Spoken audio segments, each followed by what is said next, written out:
नमस्कार व्यूअर्स, मैं हूं अमीश देवगन और आप देख रहे हैं इस समय CNBC आवाज पे टक्कर का आज का एडिशन। और टक्कर में आज आपके लिए चर्चा तो है ही, लेकिन आपके साथ हम एक बेहद एक्सक्लूसिव इंटरव्यू भी आज शेयर करेंगे। लेकिन विपक्ष दावा कर रहा है कि अगर भारतीय जनता पार्टी दोबारा सत्ता में आई तो देश का संविधान बदल जाएगा। तो कुछ नेता यहां तक कह रहे हैं कि देश का आखिरी चुनाव यह हो सकता है।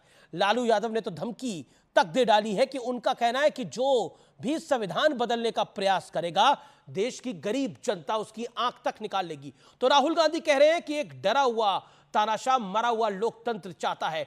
तो आज लोकतंत्र की बिसात पे हम बात करेंगे और आज बड़ा मुद्दा और बड़ा सवाल यही है कि संविधान को ढाल बनाकर क्या एक झूठ और भ्रम का खेल चल रहा है। आज CNBC आवाज के दर्शकों के लिए बहुत ही जोरदार पॉलिटिकल टक्कर हम लेके आए हैं। 2024 का संग्राम चल रहा है लेकिन संविधान पर घमासान हो रहा है। याद करिए 2019 से पहले भी यही कहा गया था कि अगर मोदी आएंगे तो फिर चुनाव नहीं होंगे, लेकिन चुनाव तो हो रहे हैं, लेकिन विपक्ष कमजोर दिखाई दे रहा है ओपिनियन पोल्स के मुताबिक।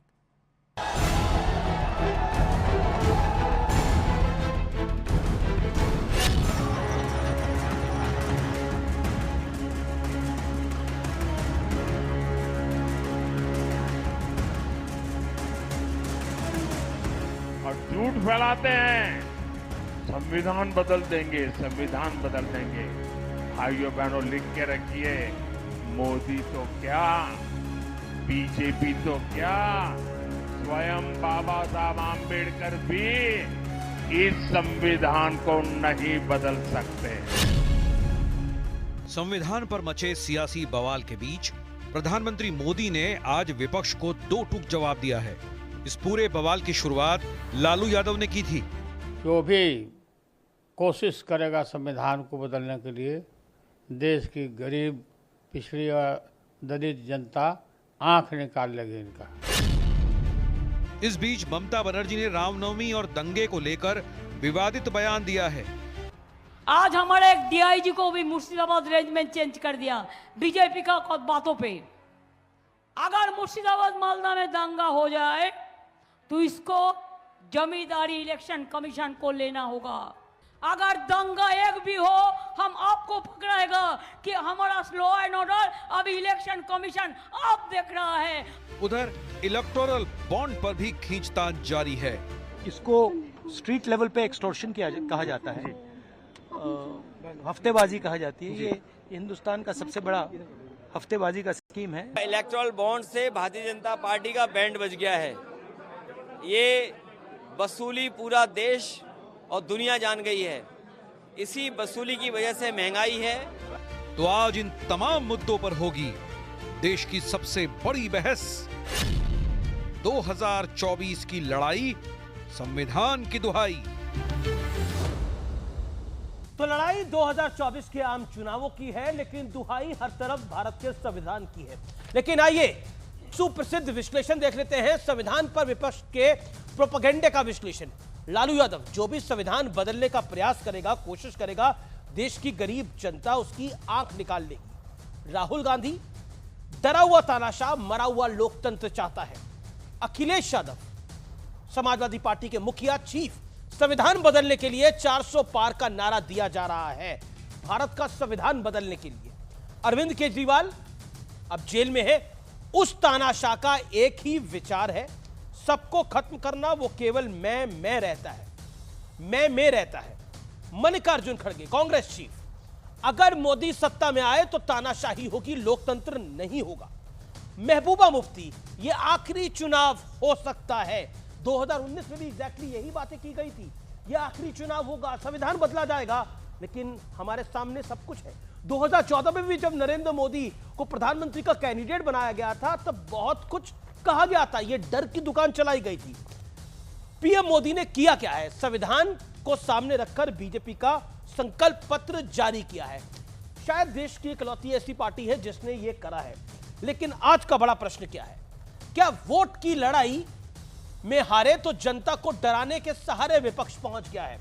और यह बात हम इसलिए कह रहे हैं कि सेम तरह की बातें, एग्जैक्टली सेम बातें 2019-2014 में की गई हैं। डॉक्टर सुधांशु त्रिवेदी भारतीय जनता पार्टी के प्रवक्ता और सांसद हमारे साथ है, कंचना यादव हमारे साथ है, प्रवक्ता आरजेडी की, हमारे साथ अजीज खान है, प्रवक्ता समाजवादी पार्टी के, रीना गुप्ता प्रवक्ता आम आदमी पार्टी की है। आप तमाम लोगों का स्वागत है। लेकिन सुधांशु त्रिवेदी, ऐसा क्या है जो माहौल बनाया जा रहा है कि अगर आप लोग सत्ता में आए, यानी तीसरी टर्म मिलती है नरेंद्र मोदी को और Bharatiya Janata party full majority के साथ 400 पार के साथ आ जाती है, तो संविधान बदल दिया जाएगा। और मैं ये बात इसलिए कह रहा हूं कि आपके कुछ नेता, चाहे वो अनंत हेगड़े हो, चाहे वो अरुण गोविल हो, ये लोग ये सब बातें कर चुके हैं, चाहे ज्योति मिर्धा हो। देखिए, ये आज पहली बार नहीं हो रहा है। जब 1990 में भाजपा का उत्थान शुरू हुआ तब भी हल्ला मचाया गया था। भाजपा के खिलाफ सदैव खौफ की सियासत की जाती है। याद करिए, उस जमाने में हमारी मान्यता समाप्त करने के लिए अर्जुन सिंह ने जाके रिट लगाई थी, भाजपा आएगी इन सबको खा जाएगी। हम सत्ता में आए और सबसे बेहतर शासन चलाया। फिर खौफ पैदा किया गया कि भाजपा आएगी, सारी कंपनियों को भगा देगी, ये स्वदेशी वाले हैं।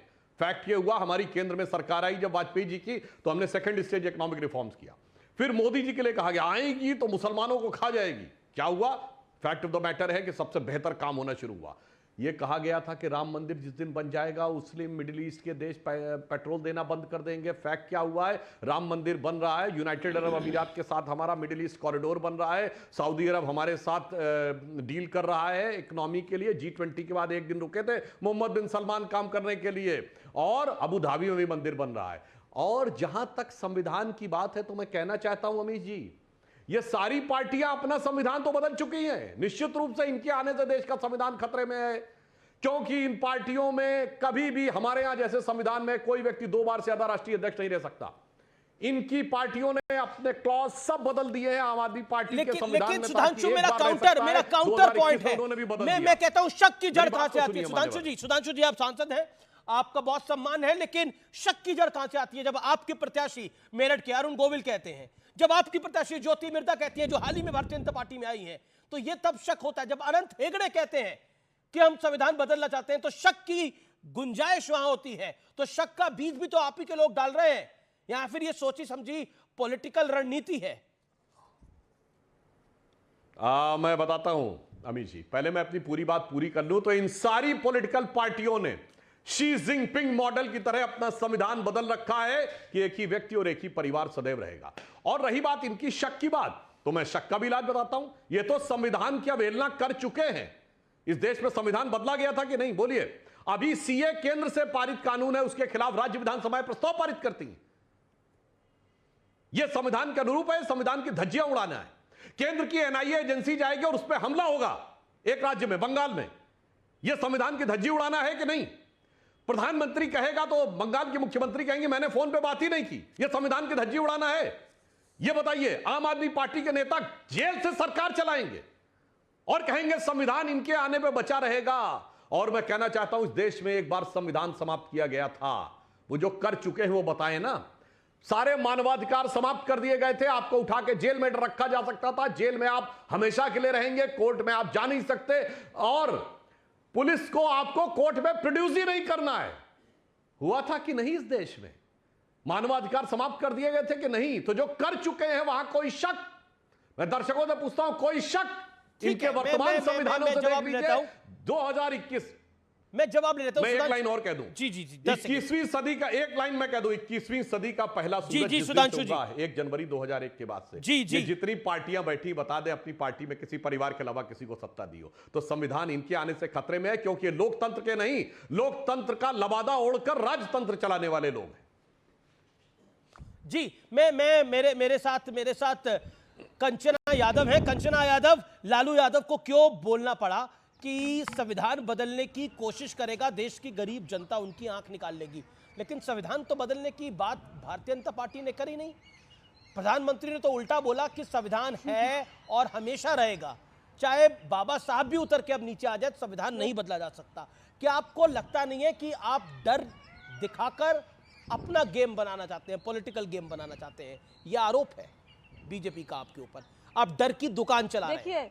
देखिए देखिए दूसरे पर परिवारवाद का आरोप लगाने वाले खुद भारतीय जनता पार्टी एक व्यक्तिवाद की पार्टी बनकर रह गई है। एक ही व्यक्ति का चलता है। मतलब दर्जनों नेता भारतीय जनता पार्टी के बोल चुके हैं। जो एक रील वाले राम है ना, वो भी बोल चुके हैं कि हम इसलिए हमें 400 पार दो क्योंकि हमें संविधान बदलना है, लेकिन उन पर ये कार्रवाई नहीं करेंगे। अरे हटा दीजिए उनको, क्यों दिया आपने उनको टिकट, क्यों लड़ा रहे हैं आप उनको, ये जानते हुए कि जो भारतीय संविधान है उसी के दायरे में इस देश का कोर्ट भी आता है, उसी के दायरे में आपका सबसे पसंदीदा जो है ना एजेंसी ईडी और सीबीआई, जिसको आप विपक्ष के पीछे छोड़ रखे हैं, वो भी भारतीय संविधान के दायरे में ही आता है। तो क्या आप ईडी, सीबीआई, कोर्ट सब कुछ खत्म करने की बात कर रहे हैं? अगर नहीं कर रहे हैं तो पीएम मोदी के चलते नहीं, बल्कि जितने भी लोग बोले हैं कि हम संविधान को खत्म कर देंगे, सबसे माफी मंगवाइए और सबको हटाइए, सबका कैंडिडेट कैंसिल करवाइए, लेकिन नहीं करवाएंगे क्योंकि आपकी मंशा है। मंशा इसलिए है क्योंकि अभी कुछ दिन पहले पीएम के इकोनॉमिक एडवाइजर तक आर्टिकल लिख चुके हैं संविधान बदलने की, और आप क्या बात करते हैं? आप हम पर आरोप लगाते हैं। आप ही के दर्जनों नेता, पीएम के एडवाइजर, सब कुछ हर कोई बोल चुका है संविधान खत्म करेंगे। तो उसी संविधान से जिससे पिछड़ों को, दलितों को, महिलाओं को, अल्पसंख्यकों को, सबको राइट मिलता है, तो क्या आप सबका राइट खत्म कर देना चाहते हैं? और जिस दिन आप संविधान खत्म करने की कोशिश करेंगे, जनता सड़क पर उतर आएगी। वही बात लालू जी ने कहा था, ये बात आप कान खोलकर सुन लीजिए। अगर ऐसा नहीं है तो उनको बंद करिए और बोलिए सबको माफी मांगे, आपका कोई अधिकार नहीं। अरे इनको तो यह भी नहीं मालूम होगा कि संविधान में बनाने में कितने दिन लगे थे और संविधान सभा की कितनी बैठकें हुई थी, और इनका एक लेकिन देखिए मैं कंचना यादव आप राष्ट्रीय जनता दल की नुमाइंदगी है, आप करती हैं। 2014 में क्या कहा गया कि नरेंद्र मोदी आएगा तो संविधान बदल देगा, मुसलमानों का रहना दूभर हो जाएगा, ये कहा गया। कुछ हुआ? कुछ नहीं हुआ। 2019 में कहा गया, 2019 के अंदर कंचना यादव जी 2019 में कहा गया ये देश का आखिरी चुनाव है।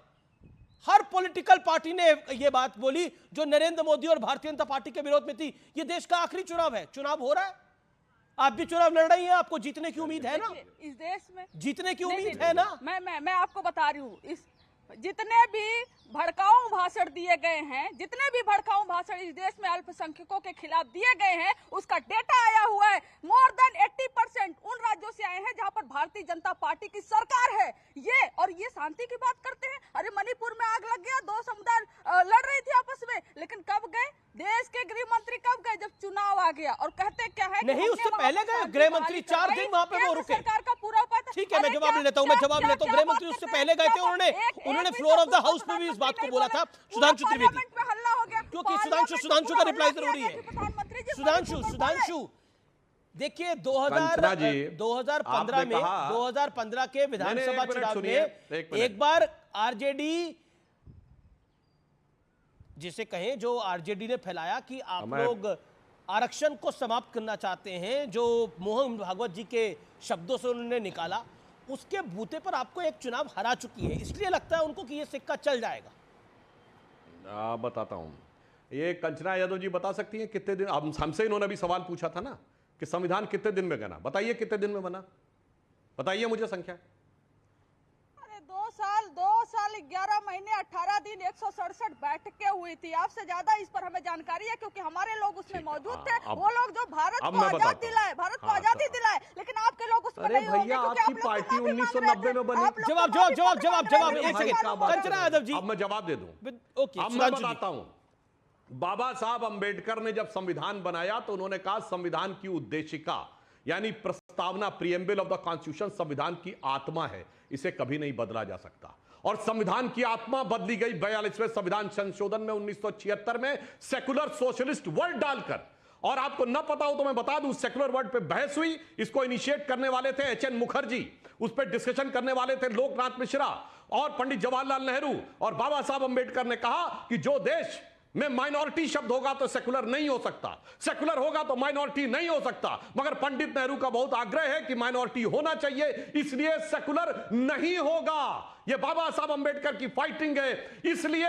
मगर बाबा साहब ने जिसको संविधान की आत्मा कहा था, वो आत्मा को काटकर 1976 में संविधान संशोधन करके शब्द डाला गया। दर्शकों से जाके चेक कर लीजिएगा प्रीएम्बल ऑफ द कॉन्स्टिट्यूशन किसके जमाने में बदला गया है। संविधान की मूल भावना कुचली गई है जिसको बाबा साहब अंबेडकर ने आत्मा कहा। और संविधान सभा की प्रोसीडिंग जाके देख लीजिएगा, जो सारी बातें रिजेक्ट की गई उसके साथ। और आज मैं आपको बताना चाहता हूं, यह मुस्लिम लीग के साथ इन्होंने गठबंधन किया। 28 अगस्त 1947 की संविधान सभा की स्पीच जाके देख लीजिए, जिस समय मुस्लिम लीग के सदस्यों ने कहा मुसलमानों को अलग पहचान चाहिए, मुसलमानों को अलग स्थान चाहिए, मुसलमानों को अलग चुनाव चाहिए, तो सरदार पटेल ने कहा कि भारत में रहने वाले ज्यादातर मुसलमानों ने पाकिस्तान बनाने के लिए वोट किया है। एक रात में आपका दिल नहीं बदल गया, मगर अब जो हो गया सो हो गया।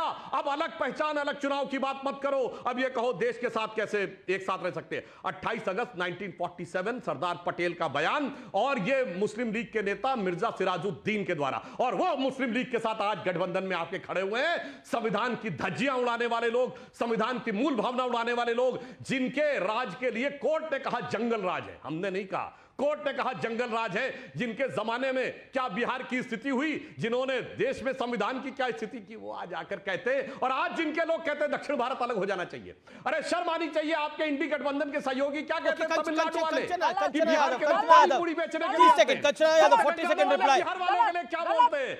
अरे भाई क्या बताएं, इसके बाद भी शर्म नहीं आती। ये देश को तोड़ने की बात है। अब बताइए। अंग्रेज, अरे शर्म तो आपको नहीं आती। अंग्रेजों के खिलाफ जब भारत छोड़ो आंदोलन चल रहा था तो आपके लोग माफीनामा लिख रहे थे, और जब हमारे लोग जेल में थे तब आपके लोग माफीनामा लिख के बाहर थे। अरे श्यामा प्रसाद मुखर्जी जो जनसंघ के कौन जेल में था, नाम बताइए। मुस्लिम लीग के साथ मिलकर सिंध और बंगाल में, सिंध और बंगाल में उन्होंने सरकार चलाई थी, भूल गए क्या? अरे अंग्रेजों के साथ समझौता तो आपने किया था, हमारी तो कुर्बानियां हो रही थी, और आज आप बैठकर संविधान पर ज्ञान बांट रहे हैं, और आपके लोग कहते हैं कि हम संविधान बदल देंगे। आपका प्रधानमंत्री एक शब्द भी नहीं बोलते। ठीक है, सुधांशु जवाब देना। अजीज खान एंड रीना गुप्ता, ओके देखिए 1 वर्सेस 3 है। मेरा निवेदन है एक एक करके। Sudhanshu quick reply. जोश, कंचना जी ज्यादा जोश में मत आइए। मैं आपको कह रहा हूं कि 1942 में से लेकर 1931 से 47 तक कोई आंदोलन ही नहीं हुआ। और आप संविधान की बात करते हैं। जवाहरलाल नेहरू 2 सितंबर 1946 को जब प्रधानमंत्री बने अंतरिम सरकार के, देवल ने शपथ दिलाई। किसकी शपथ ली थी? क्वीन की निष्ठा की शपथ ली थी, यूनियन जैक के झंडे के नीचे शपथ ली थी। ब्रिटिश सरकार के प्रति निष्ठा की शपथ लेने वाले लोग आज आके कहते हैं कि अरे भाई सुनिए, कंचना जी अनफेयर है, फैक्ट है। अरे भाई ये तो फैक्ट है, आप चिल्लाइए मत। अरे आप कहां थे? आपकी पार्टी 1990 में बनी है भाई। लालू यादव पार्टी बनी 1990 में, अब पता नहीं कहां 1942 का ज्ञान दे रहे भाई जी। मैं रुक करता हूं अजीज खान का। अजीज खान, संविधान बदलने के लिए 400 पार का नारा दिया जा रहा है। आपके राष्ट्रीय अध्यक्ष ये बात कह रहे हैं। बीजेपी ने तो पिछली बार भी 300 पार का नारा दिया था, तब आपने लोगों ने बोला था कि चुनाव नहीं होगा। अब चुनाव हो गया, तो चुनाव हो रहा है। 2022 में भी चुनाव हुआ, लेकिन यह बात अलग है कि आप चुनाव हार गए। अजीज खान, मैं रीना गुप्ता के पास चलता हूं। रीना गुप्ता, क्या आपको लगता है कि कहीं ना कहीं एक डर की दुकान है? अपने कुकर्म छुपाने के लिए ऑपोजिशन, जो बीजेपी आरोप लगा रही है, अपने कुकर्म छुपाने के लिए ये सारा खेल खेल रहा है, और संविधान की दुहाई देकर अपनी हार को छुपाना चाहता है। देखिए अमीश भाई, इनके अपने नेता बोल रहे हैं, चाहे हेगड़े जी हो गए, ज्योति मिर्धा हो गई, इनके नेता बोल रहे हैं कि 400 पार इसलिए चाहिए कि हमको संविधान बदलना है। हमने तो ये नहीं बोला, इनके अपने नेता बोल रहे हैं, पहली बात।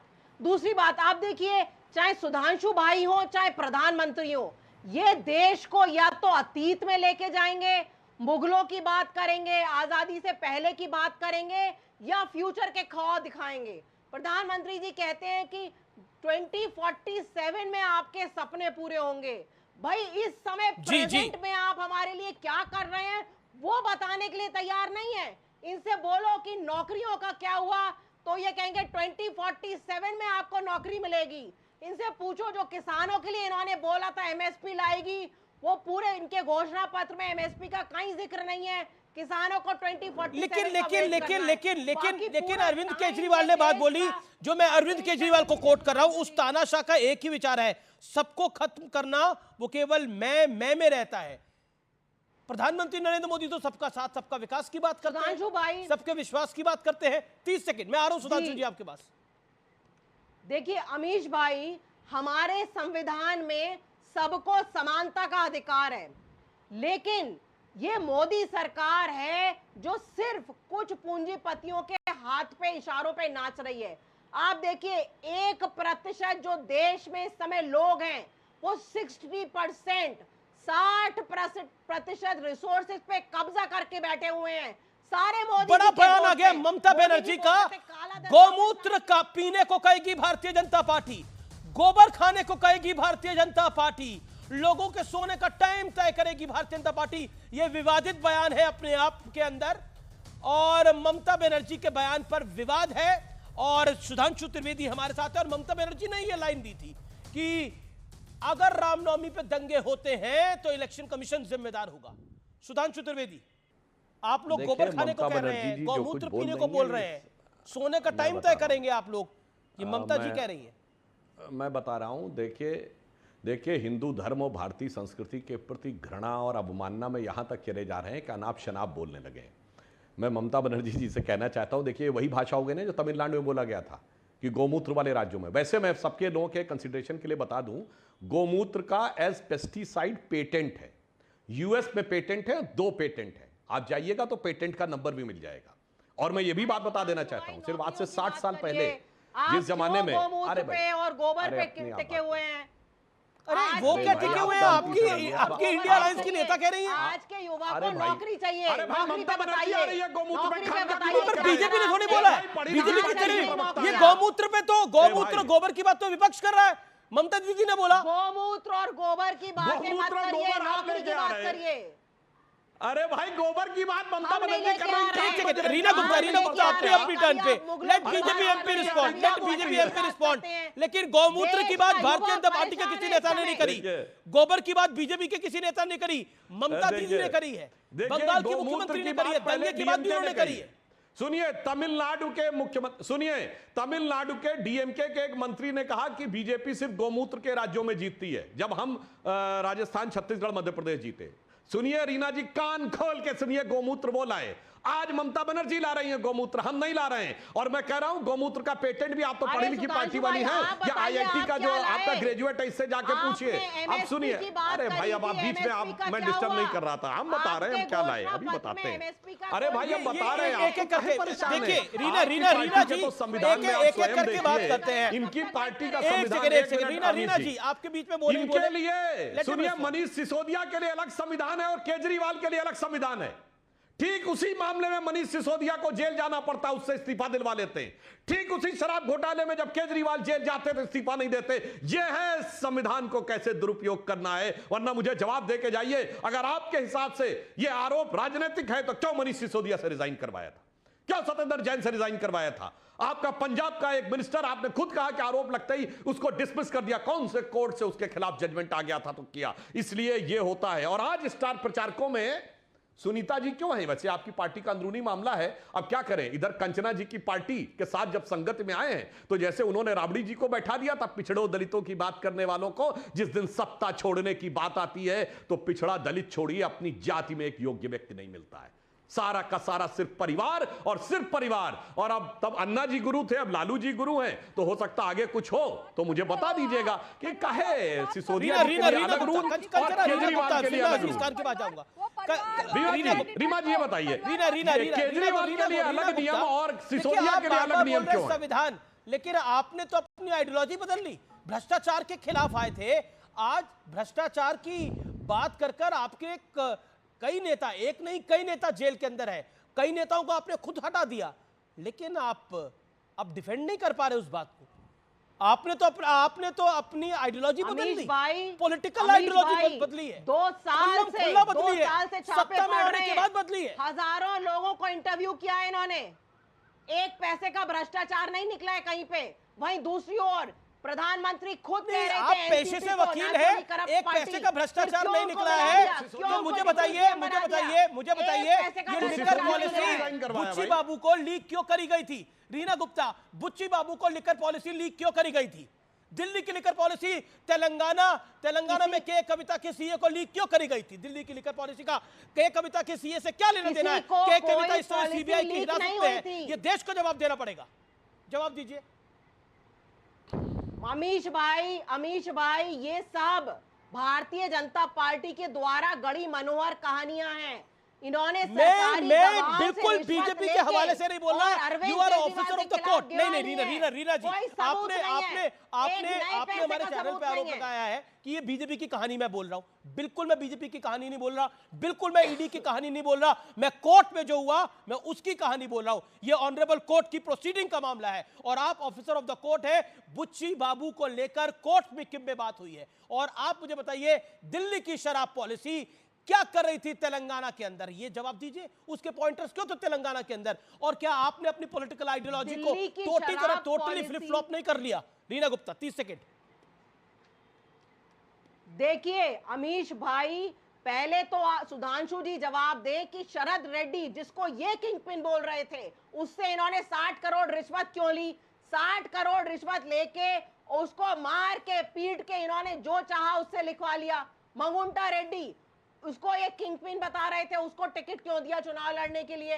वो मोदी जी का जवाब ले लेते। सुधांशु जवाब देना। अजीज खान, सुधांशु त्रिवेदी जवाब थे तो ये सारे के सारे लेकिन देखिए आम आदमी पार्टी को इसका जवाब देना पड़ेगा। आप इस सवाल से बच रही हैं कि आपने अपनी पॉलिटिकल आइडियोलॉजी को टोटली बदला है, चुनाव में जीतने के बाद बदला है आपने लोगों को। ठीक है, जवाब सुधांशु त्रिवेदी का जवाब जरूरी है। अजीज खान भी वेट कर रहे हैं, डॉक्टर अजीज खान भी वेट कर रहे हैं। He is waiting from long. Okay doctor Trivedi. देखिए हाई कोर्ट ने अपनी प्रोसीडिंग में बहुत क्लियर कहा है कि केजरीवाल जी के खिलाफ मेटीरियल एविडेंस हैं और इसके आधार पर उनकी बेल खारिज की गई है। और यह ऐसे ही नहीं है, ईमेल से भेजी गई है पॉलिसी, उसके बाद फोन गायब है, 34 सिम कार्ड गायब है, फोन स्क्वैच हो गए हैं। केजरीवाल जी को अपना पासवर्ड नहीं याद आ रहा है, तो आप ऐसे बच्चा न समझिए, सब पढ़े लिखे।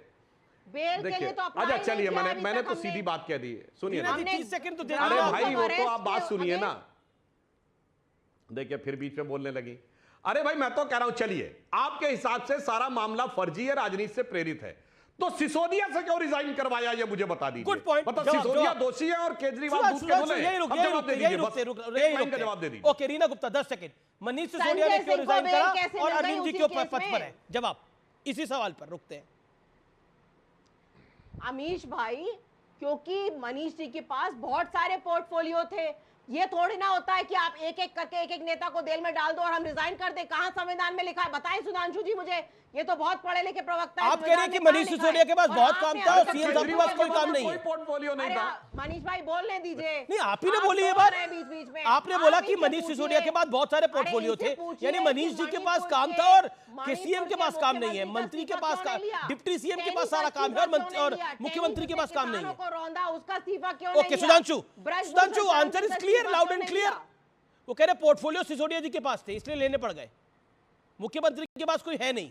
सुनिए मैं एक और बात बताता हूं, सुनिए मैं आपको बताता हूं इनकी पार्टी कहानी क्या करती है। जवाब दीजिए। देखिए वो जो फोन गायब हुए हैं मणिपुर के मुख्यमंत्री, पूरा जवाब दे रहा हूं, अभी आपको बता रहा हूं ना, आप लोग कितना। अरे भाई मणिपुर का मुख्यमंत्री को इस्तीफा कब मांगा है आपने? आपने प्रधानमंत्री का इस्तीफा मांगा है। मैं चुनौती से कहता हूं एक नोटिस दिखाइए मणिपुर सरकार के खिलाफ विपक्ष का, एक नोटिस दिखाइए, 1.5 साल में नहीं किया है। यही नौटंकी करना है, मणिपुर को लेकर दिल्ली में राजनीति करनी है, मणिपुर के प्रति कोई संवेदना नहीं। दिखाइए मणिपुर सरकार के खिलाफ एक नोटिस। डॉक्टर मणिपुर विधानसभा में अविश्वास का प्रस्ताव दिखाइए, नहीं किया आपने। अब मैं बताना चाहता हूं अमीश जी, एक दर्शकों के लिए एक मजेदार बात बताता हूं। इनके पंजाब के मुख्यमंत्री भगवंत सिंह मान ने एक किस्सा सुनाया था कि वो केजरीवाल जी से फोन पे बात कर रहे थे, अचानक फोन कट गया, उन्होंने फिर मिलाया तो पता चला कि उनके फोन में बैलेंस नहीं रह गया था केजरीवाल जी के। यानी कितने साधारण से आदमी है। अरे भाई क्या मूर्ख समझते हैं आप लोगों को, ये मुख्यमंत्री का फोन क्या प्रीपेड होता है? मतलब मुख्यमंत्री का फोन प्रीपेड होता है, कट गया। और सुनिए, और जो फोन नहीं मिल रहा है वो आईफोन है। मैं दर्शकों से कहता हूं एक आईफोन रखने वाला एक आदमी बताइएगा, यानी 70-80 हजार रुपए वाला फोन रखने वाला जो प्रीपेड रखता हो और प्रीपेड उसका डिस्चार्ज हो जाता हो, मुख्यमंत्री हो, क्या कहानी सुनाते हैं। अच्छा चलिए, अच्छा लंबी कहानी नहीं, सुनिए मैं दर्शकों को बताता हूं। देखिए अजीज खान मेरे बड़े अजीज हैं, ये तो वीडियो अवेलेबल है, सुनिए। ये बात रीना गुप्ता शायद आपकी नजर में नहीं आई होगी ये बात। रीना जी ये बात भगवंत मान साहब ने एक अपने कार्यक्रम में बात बोली थी। वक्त एक ब्रेक का है, लेकिन ब्रेक के उस पार प्रियंका चतुर्वेदी के साथ हमारी बेहद खास बातचीत। विपक्ष आखिरकार क्यों मानता है ये पॉलिटिकल लेवल प्लेइंग फील्ड नहीं है?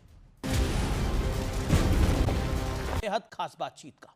प्रियंका जी आपका अभिनंदन है न्यूज 18 पर मेरा पहला सवाल यह है कि प्रधानमंत्री मोदी ने एक साक्षात्कार दिया और आज प्रधानमंत्री मोदी ने एक रैली भी करी और उस रैली में भारत के संविधान को लेकर बात कही कि विपक्ष जो है वो गलत फहमी फैला रहा है।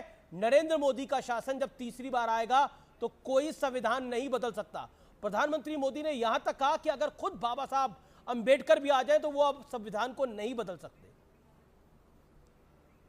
संविधान की बात हम नहीं कर रहे हैं, संविधान की बात खुद उनके जो एमपी नॉमिनेशंस जिनको मिले हैं वो हर रैली में अपनी यही बोल रहे हैं कि हमें 400 से ज्यादा सीट दो क्योंकि संविधान बदलने की जरूरत है, लोकसभा में इतनी मेजोरिटी होगी तभी ही हम संविधान को बदल सकते हैं। दूसरी चीज आपको कहती हूँ, संविधान को बदले बगैर ही इन्होंने जिस तरीके से महाराष्ट्र में शेड्यूल 10 का उल्लंघन कर इन लोगों ने साम दाम दंड भेद का पॉलिसी अपनाकर उन्होंने सरकार गिराई, वो स्पष्ट है कि ये लोग संविधान का पालन करने वाले लोग नहीं हैं, ये संविधान को दरकिनार करने वाले लोग हैं। तो पहले प्रधानमंत्री जी दूसरों के ऊपर आरोप मढ़ने से पहले जरा अपने सारे नॉमिनेटेड कैंडिडेट्स को कह दीजिए कि जब आप प्रचार करने जाते हैं ये बार बार उल्टा सीधा बयानबाजी ना करें। गृह मंत्री अमित शाह भी कह रहे हैं कि विपक्ष सिर्फ प्रोपेगेंडा फैलाता है। 2019 में प्रोपेगेंडा फैलाया कि 2019 के बाद चुनाव नहीं होंगे, अब 2024 के बाद चुनाव नहीं होंगे, ये भी प्रोपेगेंडा फैलाया जा रहा है। अरे भाई साहब, रशिया में चुनाव कैसे होते हैं आपको पता है? पुतिन भी चुनाव के माध्यम से आए हैं, अभी हाल ही में रशिया में चुनाव हुए हैं, 85% वोट पुतिन को मिला है, आपको ये पता है। उनके जो विपक्ष के दल के नेता हैं वो अरेस्ट कर लिए जाते हैं और उनको हिरासत में ऐसी ऐसी कड़ी सजा मिलती है कि उनकी मौत हो जाती है। विपक्ष वहां पे ना के बराबर है, पर विपक्ष देखने के लिए एक मॉडल विपक्ष बनाकर रखा है उन्हें, जिनके खिलाफ वो इलेक्शन लड़ते हैं। तो हम ये कह रहे हैं कि इलेक्शन जो खत्म होंगे वो इस तरीके के डेमोक्रेटिक इलेक्शन जो होते हैं जहां पे एक फेयर प्लेइंग फील्ड होता है। आपके खुद का मीडिया हम देख रहे हैं, मीडिया हो, इलेक्ट्रल बॉन्ड्स हो, जिस तरीके से ईडीआईटी और सीबीआई का इस्तेमाल किया जा रहा है, तो उनका तो ये सारा टूल किट है जिसमें से आप लोग सभी, मैं आपका मतलब आप विशेष नहीं, यानी मीडिया भी शामिल है। क्या मीडिया पे आरोप नहीं लगते हैं? क्या मीडिया वन साइडेड कवरेज नहीं देता है? तो लेवल प्लेइंग फील्ड जो इलेक्शन में होती है, जो डेमोक्रेसी में होती है, चाहे ठाकरे जी हो, चाहे एकनाथ शिंदे जी हो, चाहे देवेंद्र फडणवीस हो, चाहे नरेंद्र मोदी हो, चाहे राहुल गांधी हो, आपसे देखिए नहीं, मैं आपको बस ये कह रही हूँ, रशिया में भी चुनाव होते हैं, शायद आपको पता हो या नहीं पता हो। 75% ज्यादा से ज्यादा वोट्स लेकर, सो कॉल्ड वोट्स लेकर पुतिन गए हैं। ऐसे ही चुनाव का मॉडल शायद इंडिया में बन जाएगा कि अगर आप वोटिंग बैलेट करने जाते हैं, नंबर 1 पे नरेंद्र मोदी, नंबर 2 पे नरेंद्र मोदी जी, नंबर 3 पे नरेंद्र जी मोदी जी और नंबर 4 पे श्री नरेंद्र मोदी, आपके पास ऑप्शंस हैं, वोट करने आप जा रहे हैं। डेमोक्रेसी को खत्म करना, यानी प्रजातंत्र इलेक्शन को, प्रोसेस को खत्म करना, ट्रू एंड फेयर इलेक्शंस खत्म करने की बात होती है। और रही बात संविधान को दरकिनार करने की, संविधान को दरकिनार बहुत सारे रूपों में किया गया है, बहुत सारे तरीकों से किया गया है, और ये मैंने आपको उदाहरण महाराष्ट्र का दे ही दिया है। जी, आपको क्यों लगता है कि चुनाव इसके बाद नहीं होंगे? इसके पीछे कारण क्या है? क्योंकि भारतीय जनता पार्टी कह रही है कि संविधान तो इस देश के अंदर एक ही बार कुचला गया था जब इमरजेंसी इंदिरा गांधी ने लगाई थी, उसके बाद तो ऐसा कभी नहीं हुआ। एक्चुअली मैं आपको बताऊं, वो भी एक संविधान में एक कॉन्स्टिट्यूशनल प्रोविजन था, तभी भी संविधान को कुचला नहीं गया था। संवैधानिक एक कॉन्स्टिट्यूशन था, कॉन्स्टिट्यूशन में एक शेड्यूल था जिसको हटाने का भी काम इंदिरा गांधी जी ने किया जब वो वापस चुनकर आई थी। तो ये गलत फहमी, इसलिए मैं आज आपके चैनल पे आई हूं क्योंकि ये गलत प्रचार होना गलत है। जो अमित शाह जी कह दें, नरेंद्र मोदी जी कह दें, या कंगना रनौत आकर कह दें कि 2014 से ही सही चुनाव हुए और सही प्रधानमंत्री देश को मिले या देश को आजादी मिली, वो सही नहीं हो सकता है। इस इतिहास से हमें ऊपर उठना पड़ेगा, उनकी बातों से ऊपर उठना पड़ेगा। मैं बताती हूँ फ्री एंड फेयर इलेक्शंस क्यों नहीं है। आप ये देख रहे हैं, ये इलेक्ट्रल बॉन्ड्स हैं। कल प्रधानमंत्री जी ने अपने वक्तव्य में कहा कि हमें सिर्फ 37% मिला है। अब ये देखिए, आप आंकड़ा देख रहे हैं, 11,450 करोड़ के इलेक्ट्रल बॉन्ड्स हैं, जिसमें से आप बीजेपी का हिस्सा देख सकते हैं। इसलिए मैं ग्राफ लेकर आई सो दैट आप समझ सकें। 6,566 करोड़ का किसको मिलता है? भारतीय जनता पार्टी को मिलता है। बाकी अन्य दलों को आप देख सकते हैं, कितने भी साइजेस में मिला हो, पर लायंस शेयर जो है भारतीय जनता पार्टी को मिला है। मैं इसलिए बोल रही हूं क्योंकि इन्वेस्टिगेशन एजेंसीज की आप बात करते हैं तो मुंबई नॉर्थ वेस्ट के हमारे शिवसेना के कैंडिडेट हैं, उनका नाम है अमोल कीर्तिकर जी। आप पढ़ सकते हैं हेडलाइन क्या कहती है, ED summons for Amol Kirtikar 9 AM, named as candidate 10 AM। ED summons for Amol Kirtikar 9 AM, named as candidate 10 AM, ED comes calling. तो आप ये देख सकते हैं किस तरीके से इलेक्शन को आप फ्री एंड फेयर, इसलिए मैं बार बार बोले जा रही हूँ फ्री एंड फेयर इलेक्शन। आप कह रही हैं लेवल प्लेइंग फील्ड नहीं है चुनाव के अंदर। अब आप ये देखिए, आप ये देख रहे हैं 2024 से 25 opposition leaders Bharatiya Janata party के खेमे में पहुंचे हैं, 23 की सारी कार्रवाई उनके ऊपर से रुक गई है। अब एक और चीज दिखाती हूं, ये जो इलेक्ट्रल बॉन्ड्स का आपने देखा, 26 कंपनियां जो हैं जिनके ऊपर ईडी, आईटी, सीबीआई का आरोप लगा था, उन्होंने erectile bonds Bharatiya Janata party को दिए हैं। तो लेवल प्लेइंग फील्ड क्या होती है, वही मैं आपको बोलने जा रही थी। लेकिन फिर एक सवाल खड़ा होता है, पर जैसे मैंने एक सवाल खड़ा होता है कि अभी हाल ही में विधानसभा चुनाव हुए थे जिसके अंदर डायरेक्ट फाइट थी बीजेपी और कांग्रेस की, जिसमें मध्य प्रदेश था, राजस्थान था, छत्तीसगढ़ था। हमने उन चुनावों में भी देखा कि भारतीय जनता पार्टी की वहां पर जीत हुई। क्या आपको लगता है कि वो जो बीजेपी ने 3 राज्यों में इलेक्शन जीते वो बीजेपी की जीत नहीं थी? और हमने हिमाचल में कांग्रेस को जीतते हुए देखा, कर्नाटक में कांग्रेस को जीतते हुए देखा। तो ऐसा नहीं है कि इस देश के अंदर एक ही पॉलिटिकल पार्टी चुनाव जीत रही है, बाकी पॉलिटिकल पार्टीज भी जीतती है, जिसका मौका होता है वो जीत जाता है। इसीलिए हम मैं आपको, आपने बहुत अच्छा उदाहरण दिया, आपने हिमाचल प्रदेश का कहा। हिमाचल प्रदेश में फिर राज्यसभा चुनाव में क्या हुआ आपने देखा ना। आप लोग जिस चीज को चाणक्य नीति कहते हैं ना, उसको सही मायने में सही शब्द जो है हॉर्स ट्रेडिंग है। धन बल के आधार पे आप लोगों की जो नियत है उसको खत्म करने की, और जिस ईमान से वो जीत कर आए हैं उस ईमान धर्म को भी बेच खाने की। तो हिमाचल प्रदेश में जो माहौल है वो मैं महाराष्ट्र पे आ जाती हूँ। चलिए, महाराष्ट्र में पोस्ट पोल एक नया अलायंस बना, उस समय आपके पास सीट्स नहीं थी, आपने विपक्ष का रोल निभाया। क्या आप 5 साल भी विपक्ष में रह पाए?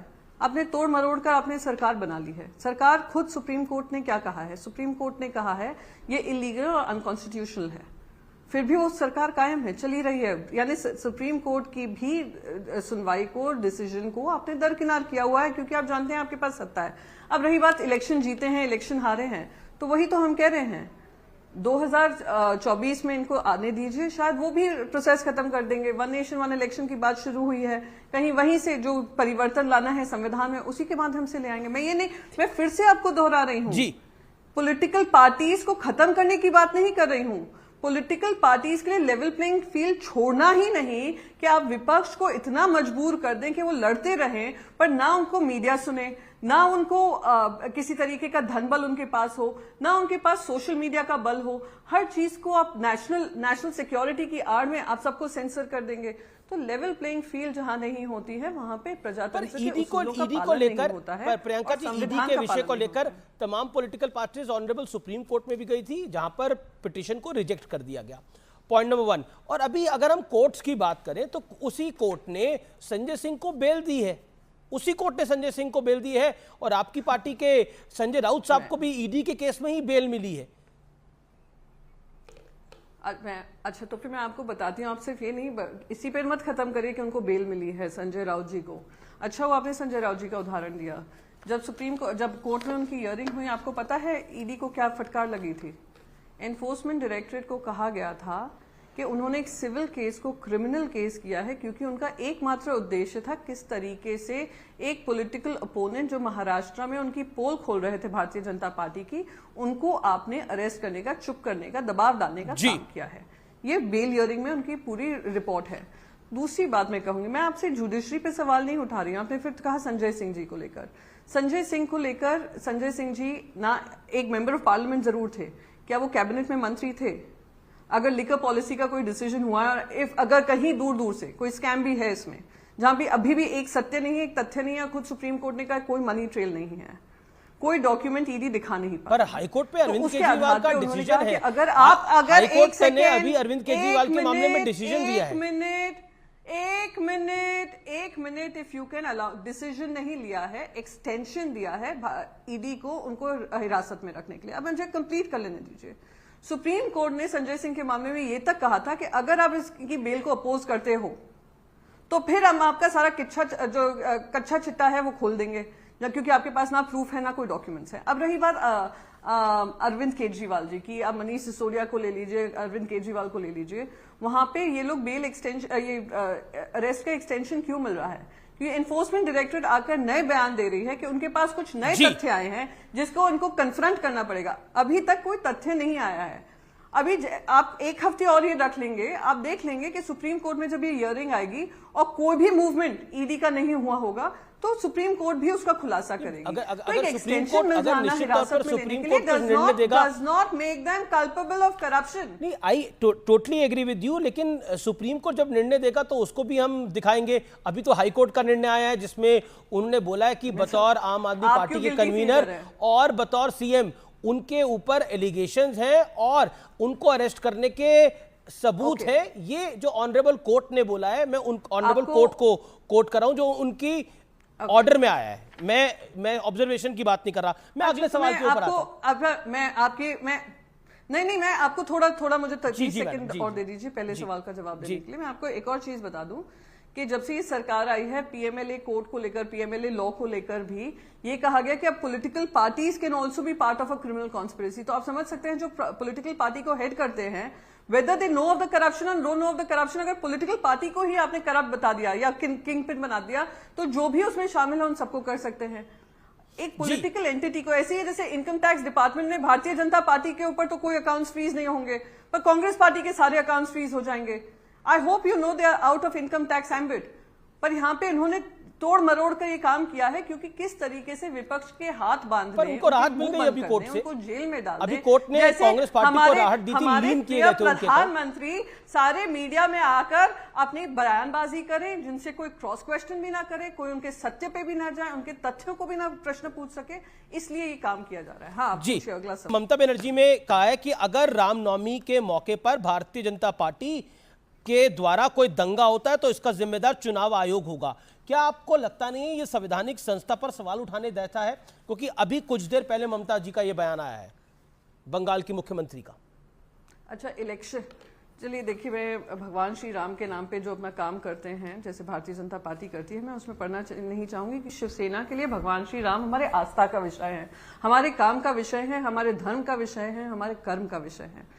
भगवान श्री राम के जो प्रिंसिपल्स हैं कि प्राण जाए पर वचन ना जाए, उसको लेकर हम काम करते हैं। एक है जो कहते हैं, जो आकर टेलीविजन चैनल पे भले इंटरव्यू देते हैं, एक मात्र इंटरव्यू देते हैं, उसमें कह देते हैं वो भी उनका भी बिलीफ है, पर जो अपने वचनों को 2014 में जो वचन दिए थे वो आज तक जनता के बीच में नहीं निभा पाए हो भारतीय जनता पार्टी, तो वो अगर प्राण जाए वचन ना जाए उसके बारे में बात करें तो मैं उस पर बातें नहीं करना चाहूंगी। रही बात इलेक्शन कमीशन की, इलेक्शन कमीशन में जो जिस तरीके से इलेक्शन कमीशन ने डिसीजन लिया था महाराष्ट्र में पार्टी नाम और सिंबल शिवसेना का देना उन लोगों को जिन्होंने गद्दारी की, यानी कि आपके घर में कोई आकर डाका डाल दे, अमीश जी आप जाकर पुलिस स्टेशन जाओ, थाना जाओ, वो चोरों को पकड़ तो लें, पर जो भी आपके घर से चोरी किया गया है वो कहते हैं वो चोरों का है क्योंकि चोर उसको उठाकर ले गए, उन्होंने ऑडेसिटी तो दिखाई चोरी करने की, क्योंकि आपके पास 1/4 रह गया, 3/4 वो चोरी कर ले गया, तो 3/4 सामान उस चोर का है।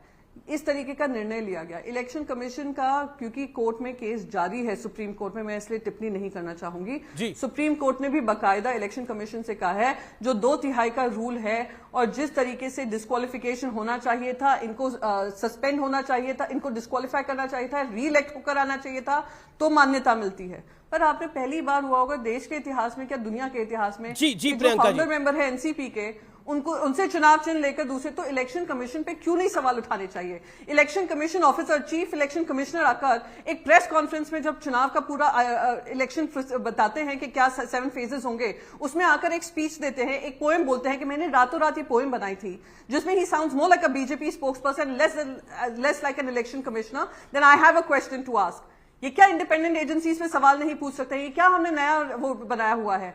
हम हर इंडिपेंडेंट एजेंसी पे सवाल होंगे बनाएंगे जिन्होंने इंडिपेंडेंट एजेंसीज को डिपेंडेंट कर दिया हो भारतीय जनता पार्टी पे। लेकिन इस देश के अंदर इलेक्शन कमिश्नर को सरकारों में मंत्री भी बनाया गया। एमएस गिल एक बहुत बड़ा एग्जांपल है, कांग्रेस ने करा था ये। 50 साल का इतिहास का रोना रो रोकर, 70 साल का इतिहास रो रोकर, कांग्रेस को गाली गलौज दे देकर, उनकी सारी गलतियों को गिना गिना कर आपने सरकार बनाई कि नहीं बनाई? भारतीय जनता पार्टी ने क्या कहा था? जो चीज की गलतियां थी जनता ने कबूला, हाँ हो सकता है हमने गलती की, चलिए अब हम आपको बात दे रहे हैं, आप उन सारी चीजों को ठीक करिए, दुरुस्त करिए। आपने क्या किया? कल एक प्रधानमंत्री अपने स्पीच में, इंटरव्यू में कहते हैं ईडी एजेंसीज हमने थोड़ी ना बनाई, ईडी आईटी सीबीआई हमने थोड़ी ना बनाई। हाँ आपने बनाई नहीं होंगी सर, पर आपने बिगाड़ी जरूर है। जो चीजें इंडिपेंडेंट होनी चाहिए थी उनको आपने अपने घुटनों के बल पे टेक दिया हो, तो हाँ हम सवाल पूछेंगे ही, रहे हो एमएस गिल हो या फॉर्मर चीफ जस्टिस अगर किसी ने आए हो, फॉर्मर जजेस आए हो, पर ये कहीं भी नहीं होता है कि एक army general chief of army staff जाकर रेजिग्नेशन दे दे और भारतीय जनता पार्टी के नेक्स्ट मेंबर बन जाए और फिर जाकर इलेक्शन लड़े। कहीं भी दुनिया में नहीं होता है आपके बड़े हैं। Chief justice of India Rajya Sabha के एमपी बन जाए। तो आप मुझे आकर नई नई बातें ना बताएं। जो गलतियां कांग्रेस ने की उसका खामियाजा भुगता है। आप एक नया इतिहास रचने आए थे, अगर आप वही रिपीट करके व्हाट अबाउट एक सवाल मेरा सवाल पूछूंगी। जिस तरह से कांग्रेस पार्टी को कई नेता छोड़ के गए हैं, गौरव वल्लभ ने छोड़ा है, एक रोहन गुप्ता है उन्होंने छोड़ा है, आचार्य प्रमोद कृष्णम ने भी को निकाला है कांग्रेस पार्टी ने, संजय निरुपम को भी निकाला है कांग्रेस पार्टी ने, और कई लोगों ने सनातन विरोधी होने का आरोप लगाया है। आप खुद कांग्रेस में रही हैं, आप कैसे देखती हैं इसको? कि मेरे कार्यकाल में कोई भी ऐसा सनातन विरोधी काम नहीं हुआ होगा या सनातन विरोधी सोच नहीं देखी होगी। पर अब ये लोग जो आरोप गया होगा कि यहाँ नहीं जाना है, वहां नहीं जाना है। अब मुझे देखिए जो जा रहा है, किस कारणवश जा रहा है, चाहे वो आचार्य प्रमोद कृष्णम जी हो। आचार्य प्रमोद कृष्णम जी मुझे नहीं लगता उनका कोई पॉलिटिकल डेजिग्नेशन था पार्टी में, संगठन में। क्या वो कोई पदाधिकारी थे? वो प्रियंका गांधी के एडवाइजर थे जो कि और CWC और अच्छा मुझे आप एक नहीं आप no I am sorry, let me correct you one second your. क्या कोई ऐसा आपके पास प्रूफ ये लेटर है जहां पे उनको political adviser to Priyanka Gandhi बनाया गया था? एक कागज था। और आप लोग टेलीविजन मीडिया चैनल्स बोलते हैं, आप मुझे वो लेटर दिखा दीजिए जो AICC से प्रकाशित हुआ होगा या UPCC से प्रकाशित हुआ होगा या प्रियंका गांधी जी के लेटर हेड पे हुआ होगा। आप एक राजनीतिक पक्ष की एक महिला जनरल सेक्रेटरी हैं, उनको पॉलिटिकल खुद हैं, उनको पॉलिटिकल एडवाइजर की जरूरत होगी आचार्य जी में? मैं देखिए मेरा उनके लिए पर्सनल रिगार्ड बहुत है जी, पर अगर कुछ आरोप लगते हैं, मैं यहाँ पे कांग्रेस की प्रवक्ता नहीं हूँ, पर मैं ये जरूर कहना चाहूंगी कि हो सकता है उनके आरोप को कहीं ना कहीं हो, कुछ उनको फीलिंग हो, सेंटिमेंट हो, जिस वजह से उन्होंने कारण चुने हैं और लोग निकले हैं।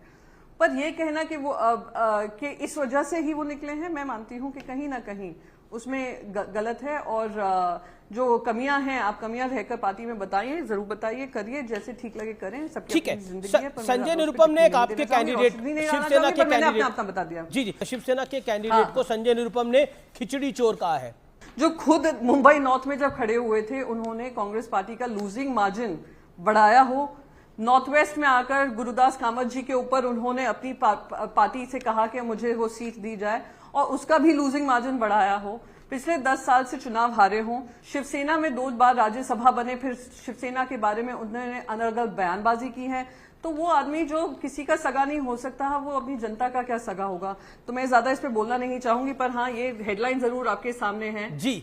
और खुद अमोल कीर्तिकर के जो फादर हैं, एक सेकंड लास्ट बोलना चाहूंगी, अमोल कीर्तिकर के जो फादर हैं गजानन कीर्तिकर, जिन्होंने संजय निरुपम को धूल चटाई थी, पर वो अभी दूसरी सेना में हैं, वो एकनाथ शिंदे के साथ हैं। उन्होंने खुद ने आकर कहा है कि भारतीय जनता पार्टी जिस तरीके से ईडी का मिसयूज कर रही है, जो उनके खुद के शिवसेना के अपने आप को जो शिवसैनिक बताते हैं, मिंडे सेना के जो लोग हैं, उन पे अपना हुक्मरान जमाती है, थोड़ा उसको नियंत्रण में लाया जाए। वो खुद अलायंस में है बीजेपी के साथ, बड़ी बात आप कह रही हैं, इलीगल अलायंस में है बीजेपी के साथ।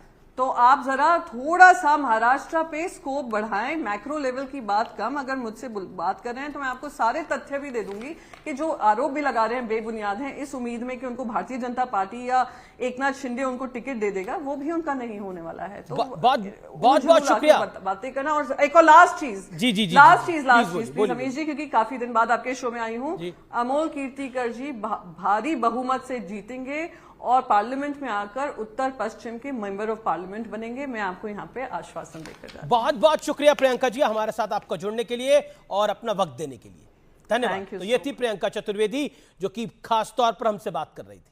तो फिलहाल CNBC आवाज के दर्शकों के लिए इतना ही, टक्कर में फिलहाल इतना ही।